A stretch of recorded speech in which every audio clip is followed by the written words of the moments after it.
Call meeting to order. Worthington City Council regular meeting, 5:30 p.m. Monday, August 24th, 2026, City Hall Council Chambers. If I could everybody rise for the Pledge of Allegiance. Pledge allegiance to the flag of the United States of America and to the republic for which it stands, one nation, under God, indivisible, with liberty and justice for all. All right, welcome everyone. We don't have any additions or changes to the agenda. We have a motion and seconded. Any further discussion? All in favor say aye. Aye. Opposed, same sign. Motion's carried. On to a public hearing. Residential property tax abatement, social apartments, community development. Case item 1. Move to open the public hearing. Okay. Motion and seconded. All in favor say aye. Aye. Opposed, same sign. Motion's carried. Presentation. All right, good evening, Mayor, Council. Exhibit 1A is a copy of the City of Worthington Residential Property Tax Abatement Program application submitted by South Shore Apartments of Worthington. The applicant is seeking approval of tax abatement for the construction of an additional 2 38-unit apartment buildings on East Flower Lane. These will be identical to the 2 buildings that are currently under construction. Staff has reviewed the application, concluded it meets all the parameters of the program guidelines, and is therefore recommending approval. Should council concur with staff's recommendation, it may approve the abatement by adopting the resolution in Exhibit 1B after the completion of the public hearing. Council action is requested. Questions? Anybody know if they've been having a lot of applicants for? I think I saw they put out there they had the first building like half rented, and that was maybe a few weeks ago. What I've seen too. Yeah. How close are they to move in? They're saying November 1st. Okay.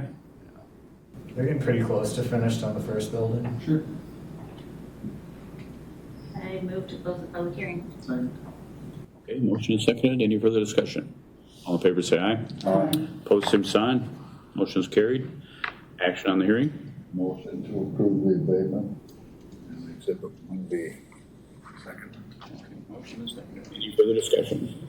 All in favor say aye. Aye. Opposed, same sign. Motion is carried. On to the consent agenda. We've got regular city council meeting minutes of August 10th, 2026. LEC Joint Powers Board meeting minutes of August 12th, 2026. Park and Recreation Advisory Board meeting minutes of August 5th, 2026. Water and Light Commission meeting minutes of August 3rd, 2026, and bills payable. Second. Motion is seconded. Any further discussion? All in favor say aye. Aye. Opposed, same sign. Motion is carried. All right, first item of business is authorization to issue and award sale of $8,785,000 in general obligation improvement bond series 2026A. We have Rebecca Kurtz with ALO's financial consultants here. Just as a quick reminder, this is to reimburse our construction improvement fund for projects that include Church Avenue, 2nd Avenue, 3rd and 4th Avenues, East 9th Avenue, Murray Avenue, Ray Drive, and the Oxford Street Service Road. And I'm going to turn it over to Rebecca to walk us through the sale report. Thank you. Again, Rebecca Kurtz with Ellers. As introduced this morning in our office, we did take bids for your over $8 million in bonds for the street improvements. Before I get into the results of that, I do just want to walk through the rating. So as we've done in the past, or as the city has done in the past, there was a call with staff and Standard & Poor's to get a rating on the bonds. As you've heard me say, or some of you have in the past, congratulations. Standard & Poor's or S&P affirmed the city's AA- rating with a stable outlook. A copy of the complete report was included in the sale day packet, but I do want to just pull out a couple of the highlights. Affirming that rating on, or giving that rating to your existing debt and affirming it, giving the rating to your new bonds and affirming it on your existing debt with that stable outlook is really a testament to the work that the staff and you as council do to be responsible and prudent with the city's finances, and is really a testament to all the work, which I know is not always an easy job.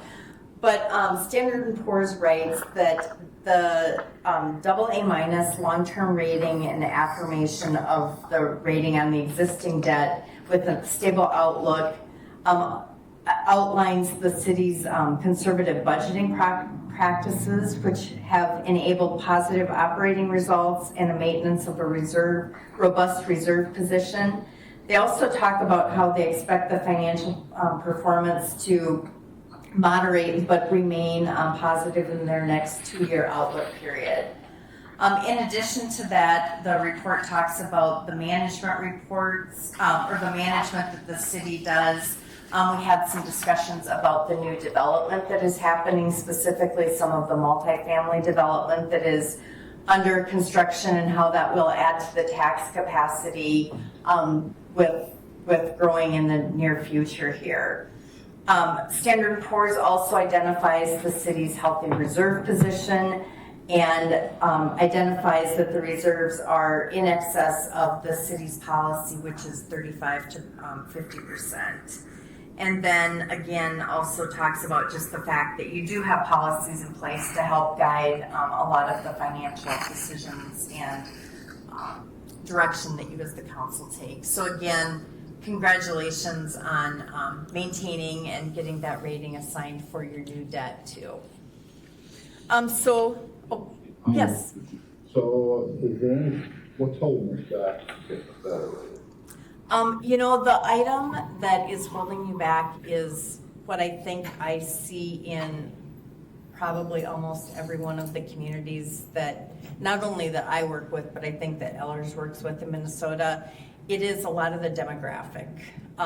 So the population and the incomes. And the thing to remember with the rating is that Standard & Poor's has national averages that they compare it to. And so you are not, with this rating, being compared just to your peers in Minnesota or even the Midwest. It is looking at communities nationally with similar size populations. And so I think with what you are doing and with what the report reflects is that you are doing a great job with everything that you can control. And, with time, they pull out the highlight that they're having an increase in your tax base. So with time, that will, continue to help, but it takes time. And then some of the demographic statistics are not something that you can just change over time. But again, it's something that we see, that statement I probably see in 97% of the communities that I share rating reports with. And it's big cities, small cities, metro cities, rural cities. There are a few, and I don't work with them, but my coworker with Edina, they don't necessarily get that statement, but outside of a couple like that, it's pretty standard language. So.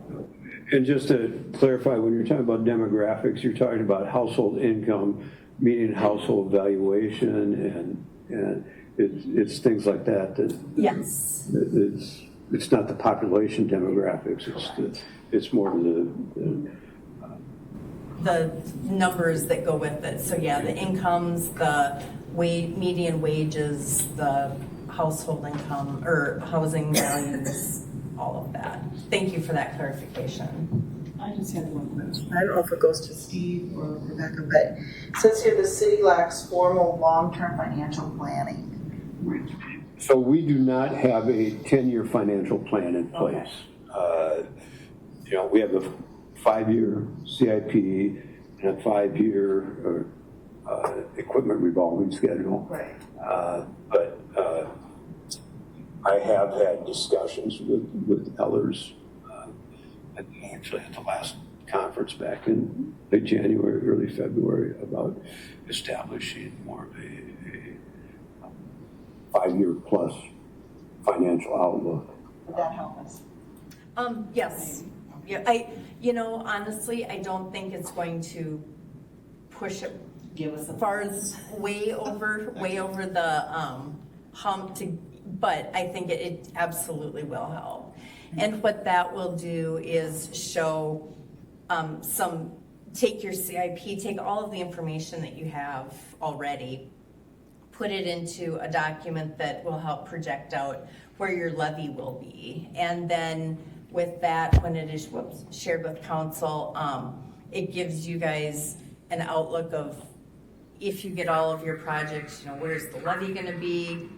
Is it something you're happy with? And then with time, you can adjust, if you look out and go, wow, in year 7, it's not what we want, or wow, we maybe have some capacity to get a project done. It can help plan from that standpoint. Chris?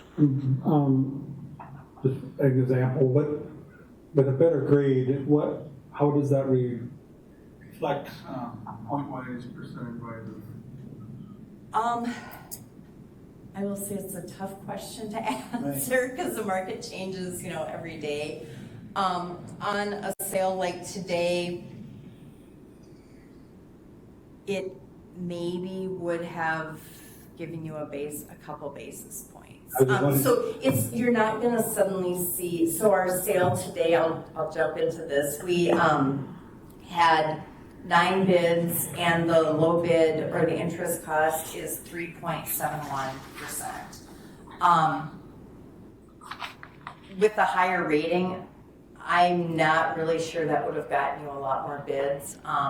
I think I was very, very happy to see 9 bids today, especially thinking that a lot of times, if I can come with like 3 to 5, we're pretty happy. So trying to weigh the scale. Yeah, and I think on scale, maybe it could have been a couple basis points better, but it's not going to suddenly take that 3.7 and get you 3%. Maybe it would have been 3.68. Sure. Yeah, thank you. And those are just guesses. Yeah. So again, then going into the results from today, as I just mentioned, we did receive 9 bids. A list of all 9 bidders is included in the sale day packet. We were very, very happy with 9 bids. And the low bidder is Piper Sandler, which is a group out of Minneapolis. The bids ranged from the low of 3.71 to a high of 4.15. What that tells us is that with 9 bids especially, it's a fairly close spread, and so we're where the market was for today. With that, just as a comparison, we had estimated about 4.1% when I joined you about a month ago when we called for the sale, so it's quite a bit better than what we had estimated. There's one other factor that went in, and I don't know if you've noticed it, but when we called for the sale, we had called for $8,785,000 in bonds, and you will see that what we are recommending awarding is $8,280,000 in bonds.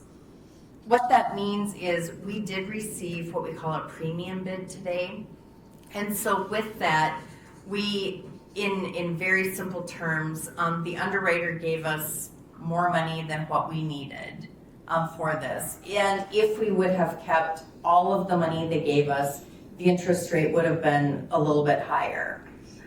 We did reduce the bond size, and the amount extra that we received was $456,416.70. Had we kept that, we would have paid interest on that additional roughly $450,000, but because we did not need that to fully fund the projects that you are reimbursing, we did reduce the bond size.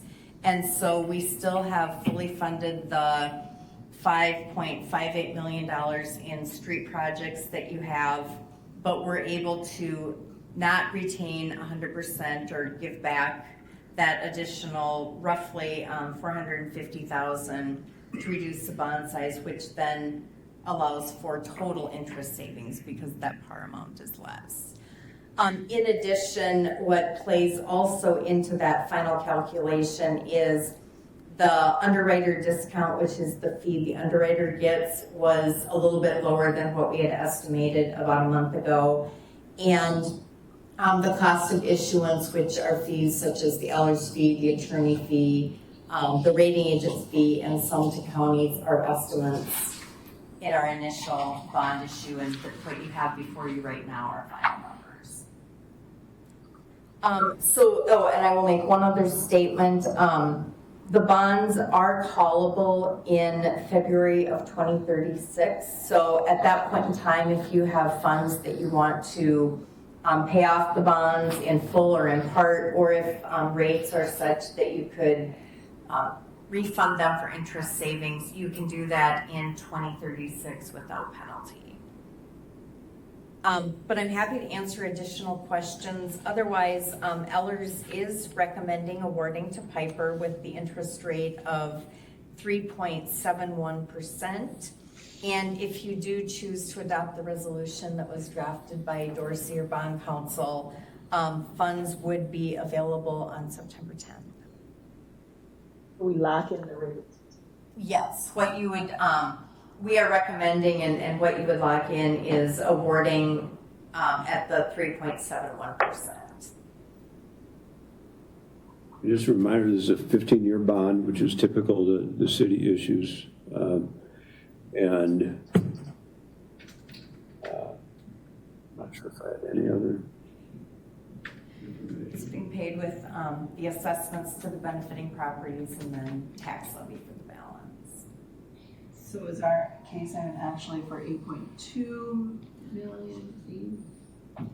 It will, so just because of a timing issue of when packet information is due versus the sale that we took this morning in our office at 10 o'clock, the final bond is for the $8,280,000. The resolution that is in your packet likely has the higher number in it, and that will be updated, or your bond council already is working on a final resolution that is for the correct final number. So the resolution that was in the packet was the kind of a template resolution that we received middle of last week from Dorsey, the bond council. And then this afternoon, we did get the updated resolution, which was forwarded to Mindy with all of the actual numbers in it. I think ours were actually blank. Yeah, there were a lot of Yeah. blanks. So, we do now have the. You're approving the resolution that we received this afternoon with everything filled in. And based on the numbers that are in this report is what the resolution will be based on, yes. So you need two motions, except one certificate of minutes. Except the two resolution awarding sale.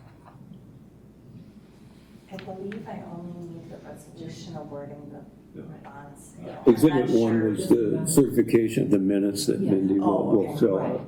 fill Just- in. Just one motion. One more. Yeah. I'd make a motion to approve the resolution awarding the sale to Piper Sandler and Company. Second.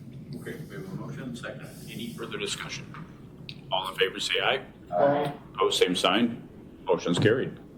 All right, you'll have money September 10th. Thank you. Thank you very much. We're on with Memorial Auditorium. Performing Arts.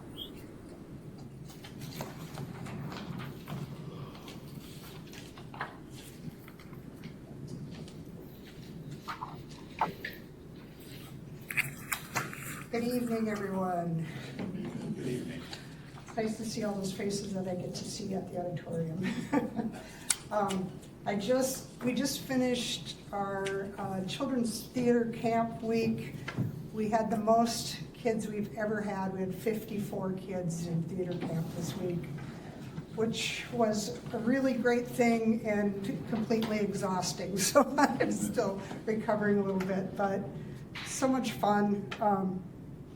I had a young woman talked to me a couple months ago who is now in medical school, and she told me that she felt like the reason she was where she is in life now is because she went to children's theater camp when she was young, and she was very shy and quiet and didn't have a lot of confidence in herself. And that attending that theater camp made her realize that she could do things and do things that she didn't think she was capable of, and stand up in front of people and do things like that. So it was really fun to hear that things that we're doing there are making a difference in these kids' lives when they're doing theater and music and all of the other things that they do on our stage. So it was fun to hear that, and I thought I'd share that with you.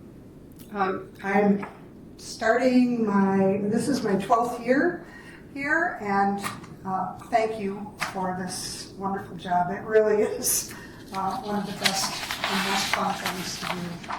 I get to create my own entertainment, for one thing, but I also just really love hearing all of the positive comments from people and seeing how many more people all of the time that we are bringing in because of the caliber of shows that we're able to put on at Memorial Auditorium.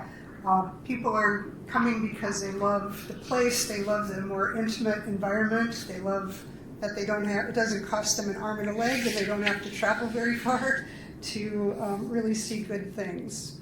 And so I appreciate all of your support to make that happen. One of the things that we've been working on actually for about a year now that is finally complete is the backstage project that we've been doing. And if you can switch on my laptop, I have a picture of that. Thanks. So I didn't have a before picture. I wish I did.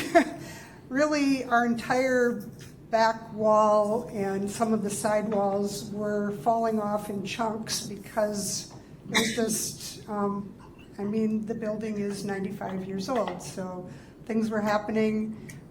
And so we were able to repair the problem on the outside that was causing the dampness to get in by putting hoods over the vents that were allowing moisture in upstairs, which was seeping down into the walls.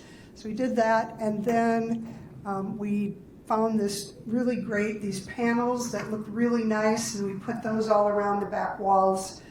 So it looks nice. Our problem has been solved for now to do with the moisture issues and these walls kind of crumbling.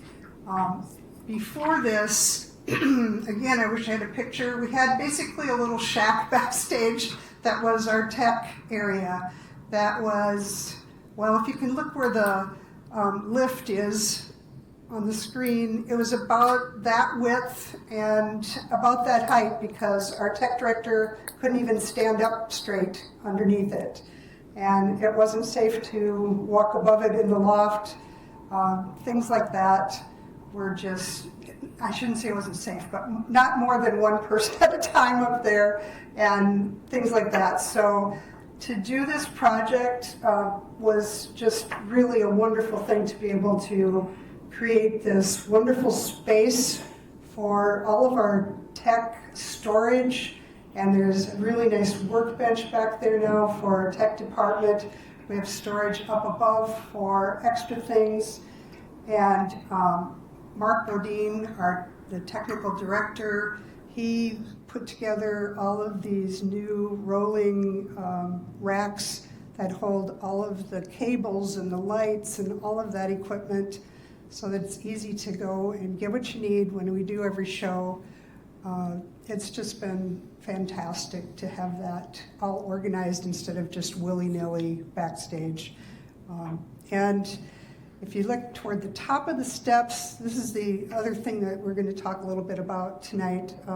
You'll see it just looks like a big black box for now, but up there, we were able to permanently put a rear screen projection system, a projector back there. There's a shelf that it sits on. Prior to that, whenever we needed to do rear screen projection, which we do a lot, we would have to put up a scaffolding back there that would sit in front of the doorway, and then Mark would carry the big heavy projector that we use usually to project things on our screen down from the balcony all the way up, carry it up the scaffolding and place it up on top of the scaffolding every time, which was a lot. And I think that projector weighs about 80 pounds, so not an easy task to do. So with this new projection system that we have back there, which is a wonderful theatrical projector, we're able to leave that permanently in place, and it is in position whenever we need it to use back there. It's hooked up to the video system, and so you can run that from backstage, or you can run it from the front of house system. And it has been used so much. It's just been amazing. Shows that come in want to use it. The school has used it. The dance shows have used it. It gets used all the time. So it's really nice to be able to have that be a piece of all of this, and really make another step in making our place a professional performing arts center in Worthington. Along with that, we're coming up on this now. We have 5 years left until the 100-year anniversary of Memorial Auditorium, which is, to me, really amazing that 95 years this place has been there, and I really appreciate that. That's been a great partnership with the city and the school district to have all of the school productions that go on there, and how we work together really well. And it's really a unique situation, I think, that we're able to put on production, the kinds of productions that we do with the school, and all of the other things. So if anybody has any really great ideas on things that we should do to celebrate this in 5 years, I would love to hear them. And if you want to be a part of a committee to do that, that would be great too. I'm hoping to do that in coordination with the school and the History Center and so on, to really make it a great celebration. You all don't really get to hear it as much as I do, but when people come into the place, whether they're performers or audience, especially people that haven't been here before, they just really are blown away by this Performing Arts Center, this place existing here in Worthington and our community. So 100 years will be something definitely to celebrate. We're just about ready to start our 26-27 season, and I have a video of that for you to give you a little teaser of that season. And let's see, I gotta get to that here.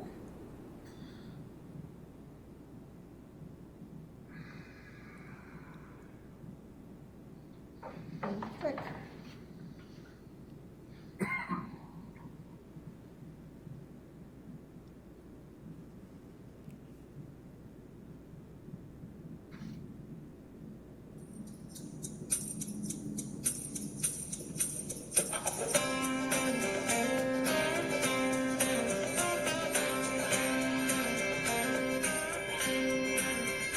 Hey, Louisiana woman, Mississippi man, we get together every time we can.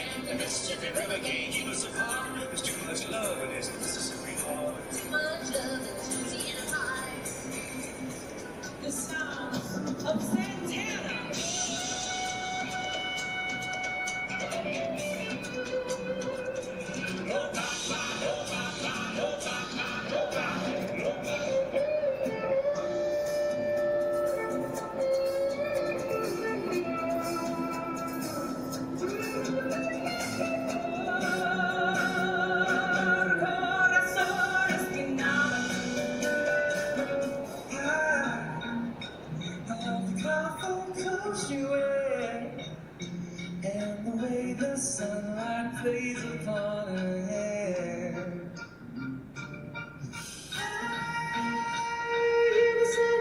Gentle word on the wind that blows her perfume through the air.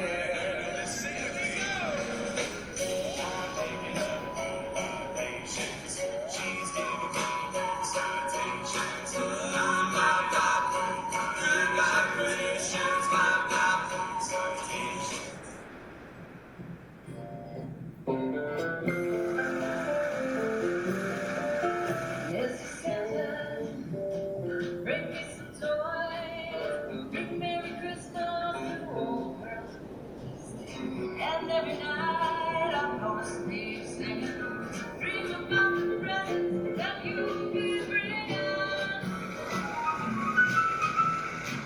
Later on, they'll conspire as you dream by the fire. The face of a friend, the plans that we made, walking in a winter wonderland.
So that is our season, and as you can see, there is nothing there that you wouldn't be able to sit in the seat and enjoy and have a great time. And so I really hope to see you all there as a part of that. Now I have to figure out how to get back out of here a second. And then I have one more thing to show you. And let's see.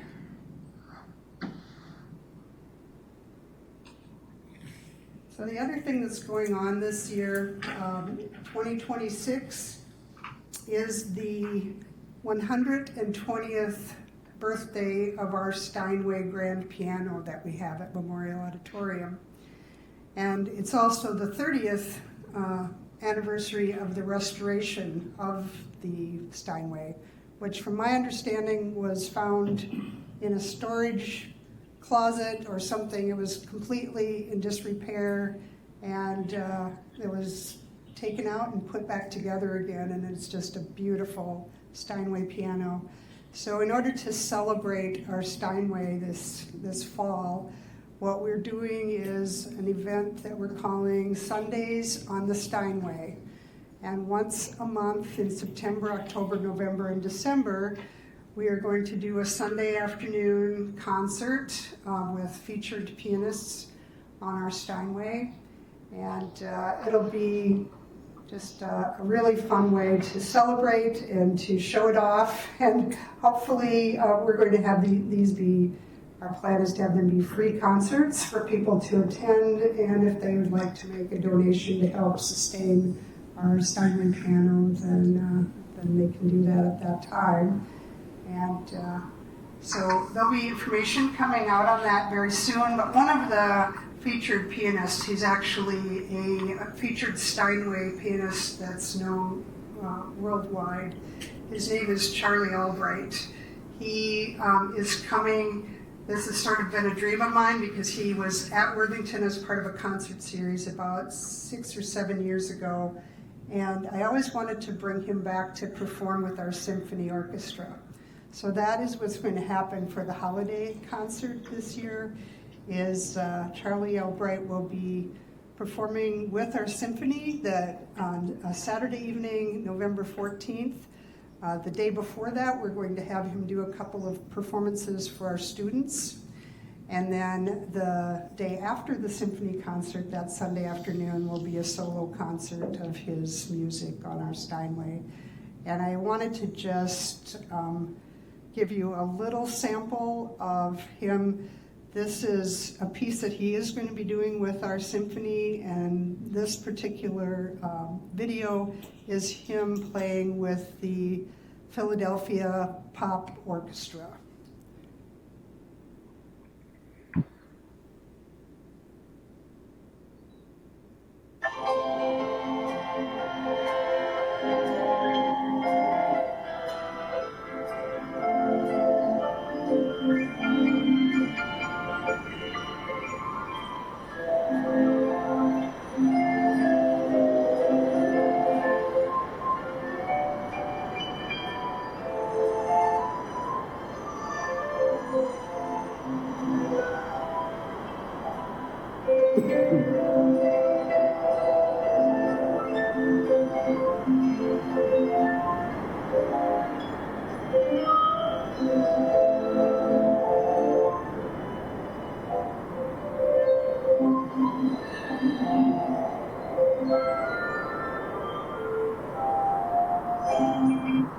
That's all you get out of that. You have to take the concert.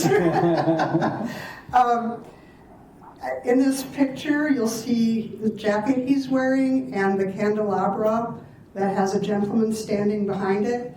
That's because the Liberace family actually loaned him Liberace's jacket and the candelabra for this concert.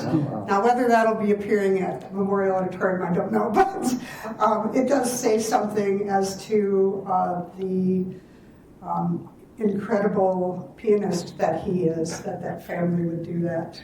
And I'm really excited, so I hope that you all come. So how old is the Steinway that you have? 120 years old. Okay. What kind of a value does that have on it? I don't exactly know the value. The last time that I heard, and this was a couple of years ago, it's right around $75,000. Yeah, we were really lucky.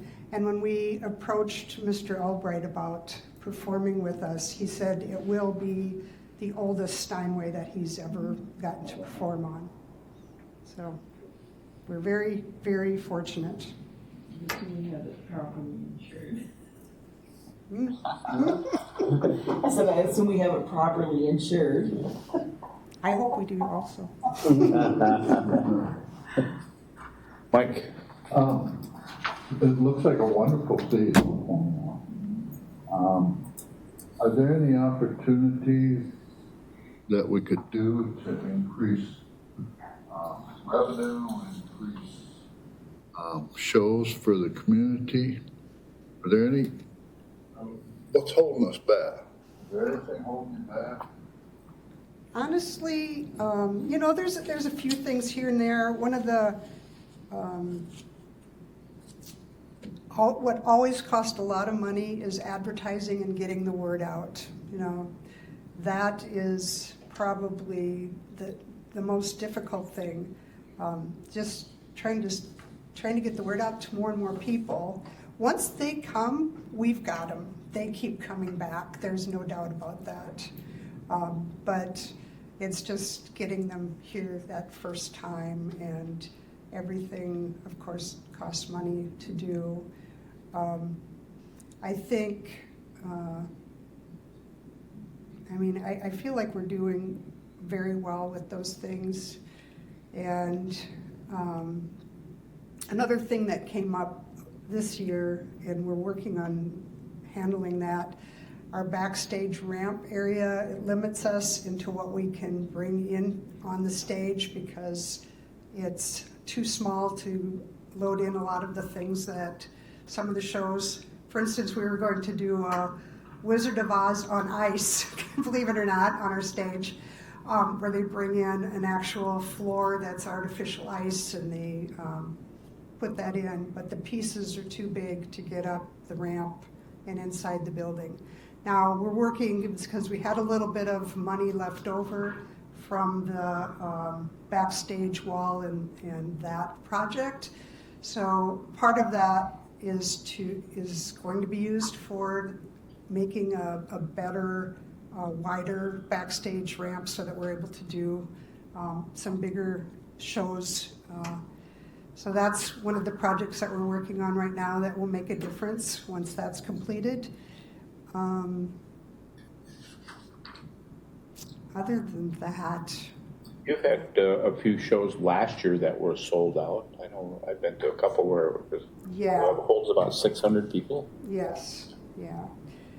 It's, a part of it has really still been from the pandemic, getting people to come back, honestly. Like I said, once people come in and they sit down and they remember what it's like to see a live show versus watching one on the TV or on their phone or whatever, once that happens and they experience it, they come back. But it's been hard, not just here, but everywhere, for people to get their audiences back. And I think we do a really good job, and the shows, like 3 of these shows, Charlie Albright, we're having him do a student performance. The magician, Bill Blagg, the magician, he's coming the day before to do student performances to show them how magic and science work together, that all magic is based on science. And so we're doing that. The Quarantine Quartet, who, by the way, they have something like 2.7 million followers on social media. They're coming, they have a school of guitar in New York City, and they're going to be doing some classes at the school with our music students. So we're working on a lot of different things. I don't think too much is holding us back other than a few physical changes that we need to do, and maybe additional money to be spent on getting the word out via advertising. So ticket prices, are they the same for every show? Or are they No. different? No. Based on the cost? It's based on the cost of the show, and I really do try hard to keep our prices reasonable, because the whole purpose is to have people come to the shows. And we want to try to make it as accessible as possible for everyone. So we try to balance out, what we think is enough to pay for things and to do what we need to do, but not make it out of reach for people, ticket-wise. And it really does just depend on the show. The really nice thing that's happened this year, I don't think, I'm trying to think, maybe one of the 8 shows I had to go and find. The rest of them came to me. They had heard about Memorial Auditorium. One of them's played there, they played there before doing a different show. But for the most part, we've made a name for ourselves now, and people are asking to come here, which is really nice. But then, some of those shows are more expensive than others. Like Susie Bogus, for instance, she is a Grammy award-winning performer, so her show's gonna be a little more expensive. But yeah, that's kind of how we base that, and I try to find local business sponsors that will help also take care of some of the costs, you know, hopefully. I honestly, every business that I go to, they all feel like they understand how important this place is to our community, so they're always willing to pitch in and help. So that's great too. Okay, thank you. Mm-hmm.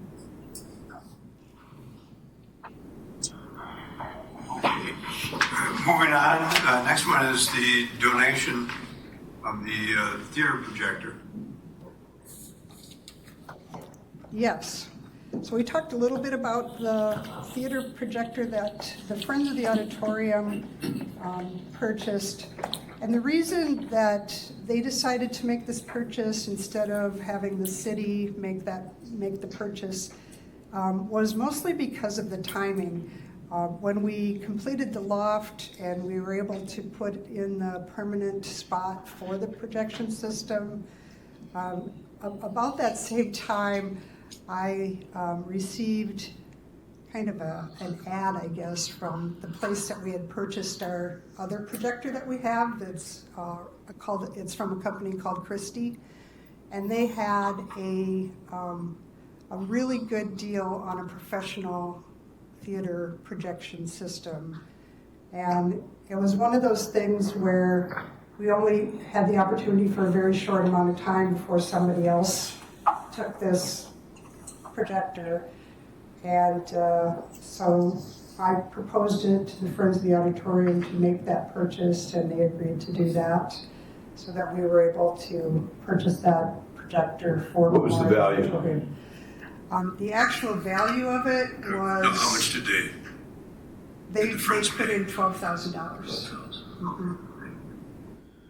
All right, so council action is requested to adopt a resolution accepting the donation from the Friends of the Auditorium. Motion and seconded. Any further discussion? All in favor, say aye. Aye. Opposed, same sign. Motion's carried. All right, thank you. Thank you, Tammy. All right, next item is the second reading of the proposed ordinance on the regulations on electric assisted bicycles and the motorized bikes and scooters. Mike. I think I'd like to get clarification on what bikes are allowed on trails. Yes. About 4 or 5 calls on that. As we have too, and we actually did an interview last week trying to get clarification. Essentially, if it has a pedal and the pedals are needed to make it operate, it's legal on the trail. What we're seeing are these fully motorized bikes and scooters that have a higher speed limit or speed capability. Those are what are not allowed on the trail. So I did have communication with a number of people last week or over the past 2 weeks, clarifying that their electric assisted bike is perfectly legal and will continue to be legal, but it's these higher motorcycles. Yeah, they're essentially motorcycles. Mm-hmm. Pedal assist is allowed. What's that? Pedal assist is allowed. Yeah. Non-pedal assist is not allowed. Right. Yeah. So that's the easiest definition. Explanation. Is there, would it be possible to have signs that have etiquette of the trail system, you know? Yeah, we can put signs up. Now, how they follow them is, I spent time in Minneapolis where there was etiquette on both side-by-side pedestrian and bike trails, and people followed those. That's etiquette. So, yeah, part of the issue is people are people, even if you're just on a regular bike, you're traveling at a higher rate of speed, you're not audibly notifying people in front of you that you're about to pass them, which when I was in Minneapolis, that was absolutely how everyone behaved. That they would, signal that they were, I'm coming up on your right or something, so that, so it's, people have to learn to be courteous. Just take time for education. Yeah. Move to approve the second reading of the ordinance. Second. Okay, motion and second. Any further discussion? All in favor, say aye. Aye. Opposed, same sign. Motion is carried. All right, next item is the first reading of the proposed ordinance amending Chapter 111 of the Code of Ordinance, civil penalties for liquor license violation.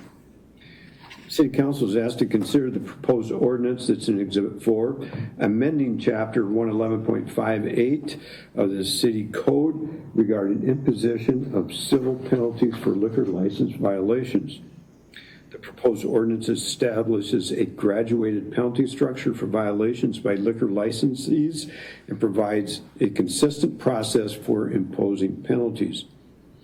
This ordinance is authorized by Minnesota statute and provides that prior violations occurring more than 36 calendar months before the most recent violation will not be considered when determining successive violations. The proposed penalties are as follows. First violation is a $1,000 civil fine. Second violation is the $1,000 civil fine and a weekend suspension of the liquor license. Third violation is a $1,000 civil fine and a 7-day suspension of the liquor license. Fourth violation is revocation of the liquor license. The proposed ordinance also establishes procedural requirements when a suspension or revocation is proposed. The licensee must receive written notice of the proposed action, the reasons for the action, the proposed penalty, and information regarding the right to request a hearing. No suspension or revocation would become effective until the licensee has been afforded the opportunity for the hearing. Any requested hearing would be conducted in accordance with applicable law. Staff recommends that the council give a first reading of the proposed ordinance amending Chapter 111. And just for council's clarification or further information, the ordinance that's in place, would you say, was somewhat vague and wasn't quite as, didn't quite lay out the penalties and look. Just a resolution. It was just a resolution and left a lot of discretionary opportunity by both city staff and the city council, where this really eliminates the complication of the discretionary part of it. So Go ahead. the violations essentially would be selling to underage individuals and. Yes, yeah. Essentially. Chris. Hi, just making the point that, like in Chapter A under penalties and Chapter B is what we're proposed with 1,000, whatever, that's multi-level, but then Chapter A is, what's defined in state statute as being no more than. I'm looking at, I just want to point out that the penalties that we're defining here appear not to be as high as what we're allowed to under state statute. Correct. Is that correct? Okay. Yes. What if they have cumulative violations that ends up being 3,000? Is that a problem on state statute? Or is that 2,000 per violation of the state statute? No, we're at 1,000. I know, Each but- case, not a Okay, cumulative. so it's a, I'm saying if one particular business has 3 violations, each time they get fined $1,000. Right. So that would be 3,000 total that they've been fined. Does that conflict at all with No, not to exceed? Because it's Okay. it's individual. Per violation. Per Yeah. occurrence, yeah. Okay, thank you. And one of the other things we wanted in there was that, the weekend suspension or the 1 week suspension clearly defines what a weekend is and what a week is.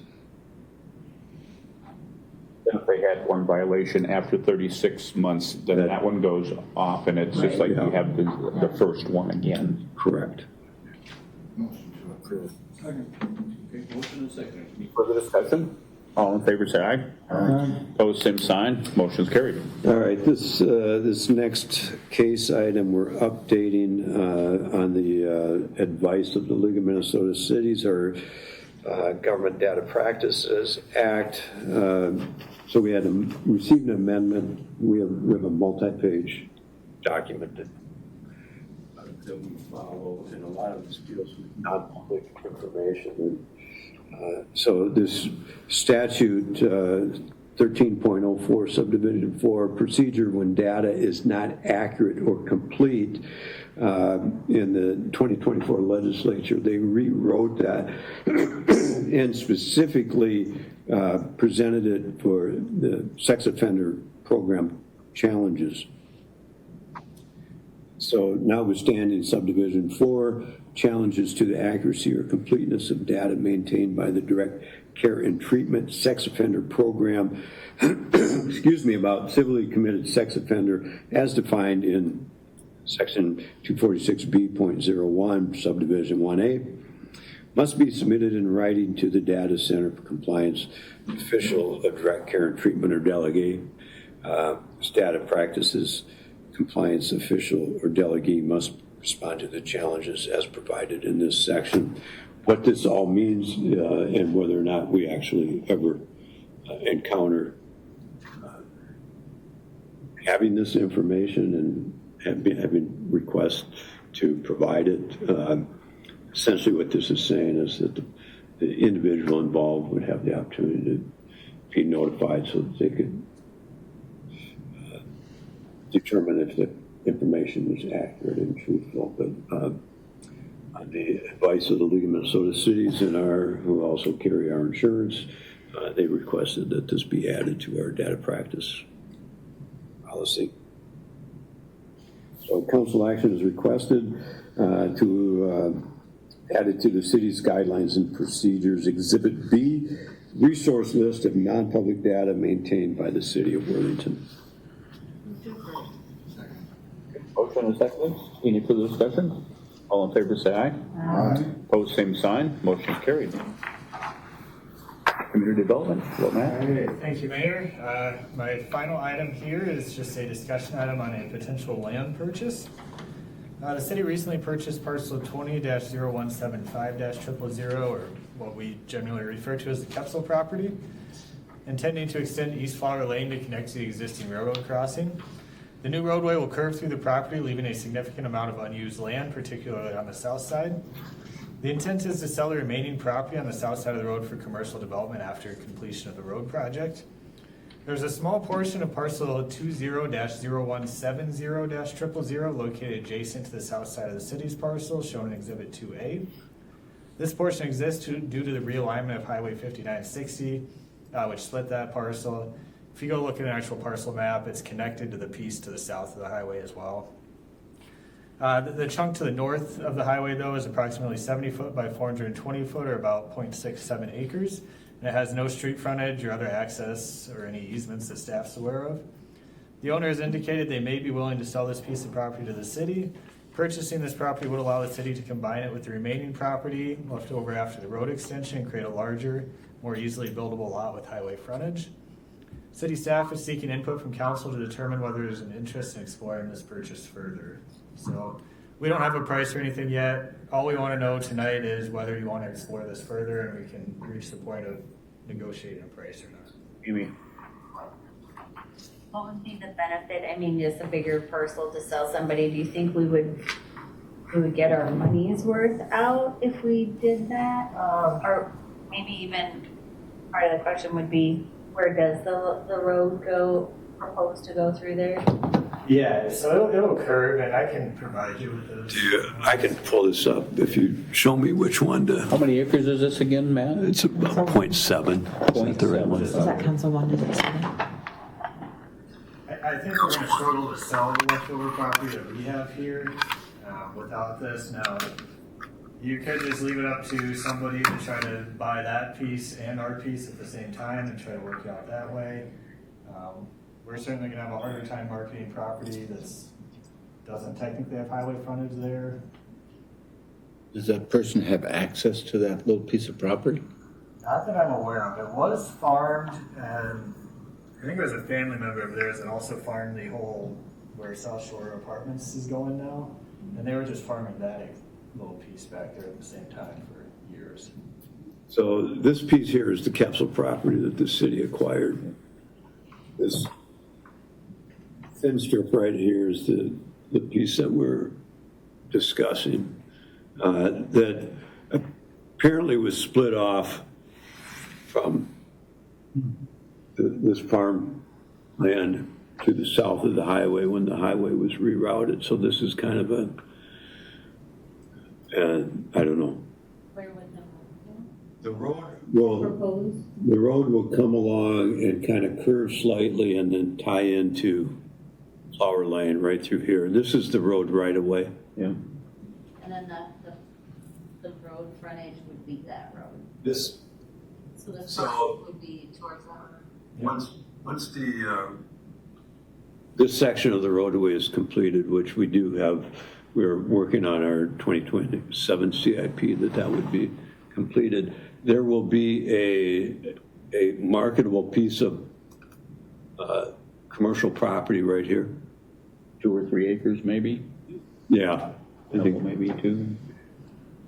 there'll be a little bit of a triangular piece right here that really is not going to be developable.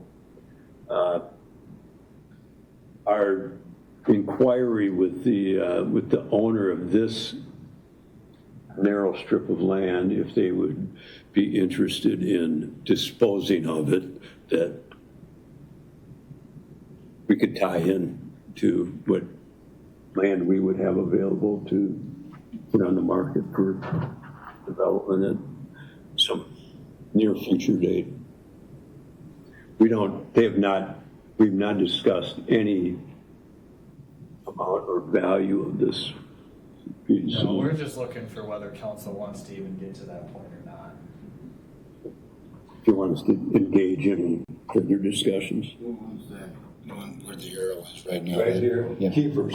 Yeah, they got the 25 acres, I think. yeah, Keepers bought this for the purpose of having control of it, but they are Intending to put it on the market now. And that'd be south of the road that's there. So the 2 new apartments that we approved the tax abatement tonight are going here and here. And this is a stormwater. And then this would be Keeper's other Fifth one if they future, fifth building if and Are they when. interested in that useless little triangle? Are they interested in that useless little triangle area? We might be interested in them having it, yes. put a park up there or something like that.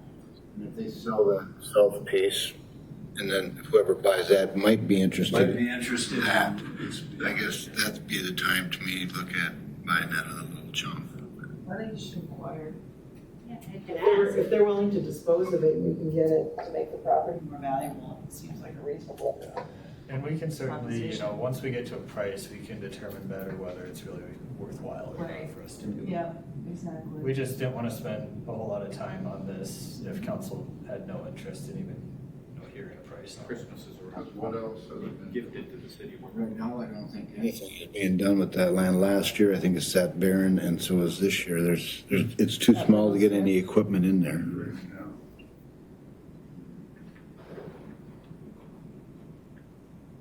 Yeah, you'd be essentially looking at helping facilitate development here instead of kind of forcing that issue onto somebody else to try to work out between us and another property owner here. How many acres do you think our piece is gonna be left? After the road goes in? I think somewhere maybe between 2 and 3. It's gonna have a little bit of an unusual shape to it because the road's gonna curve through there.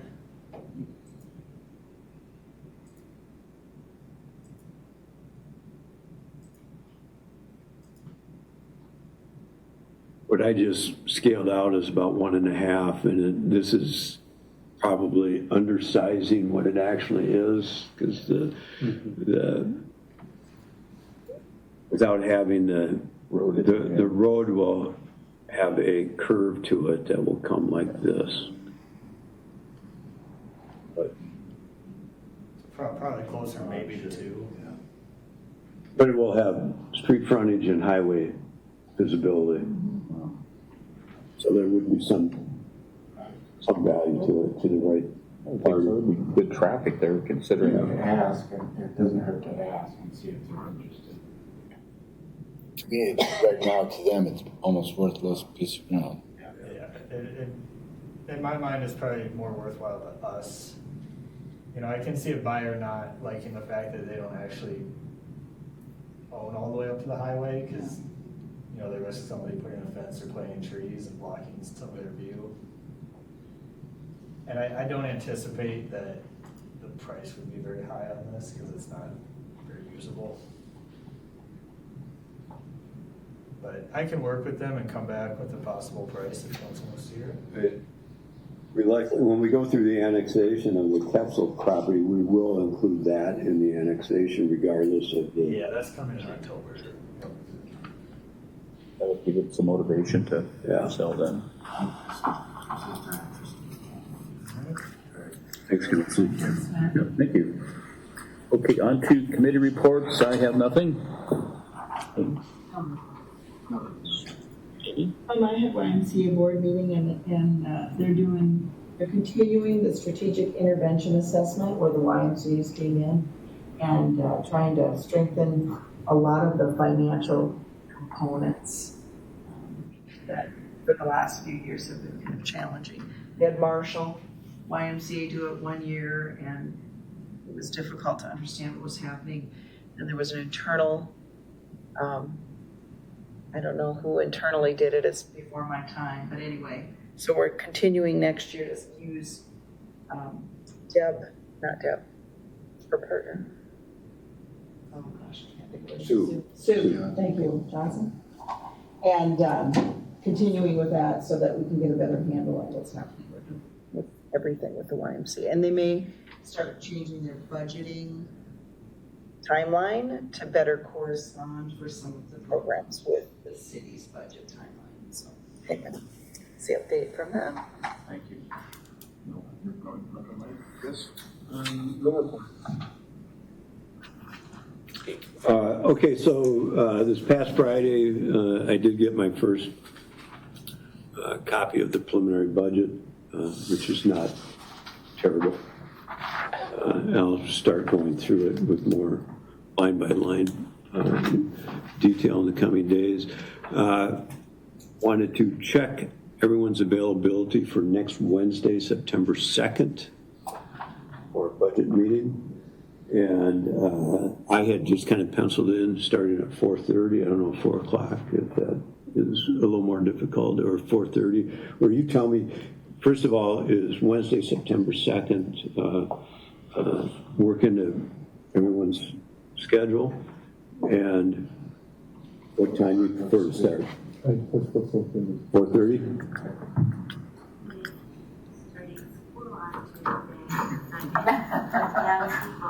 Okay, go. Pushing for as late as I maybe can. Well, if you want to move back. We're trying to accommodate everyone's very busy schedules coming up here. I just need to get it on the calendar because the schedule's constantly changing. All right, so we'll plan on that initial meeting on Wednesday, September 2nd at 4:30, and then after that we will determine if subsequent meetings are necessary. 4:30? Yeah, we'll send out meeting invites. I'll send it out tomorrow. All right. Oh, and your red budget books, if you happen to still have them, please drop them off. Second. Motion is second. Any further discussion? All in favor, say aye. Opposed, same sign. Motion's carried. Thank you.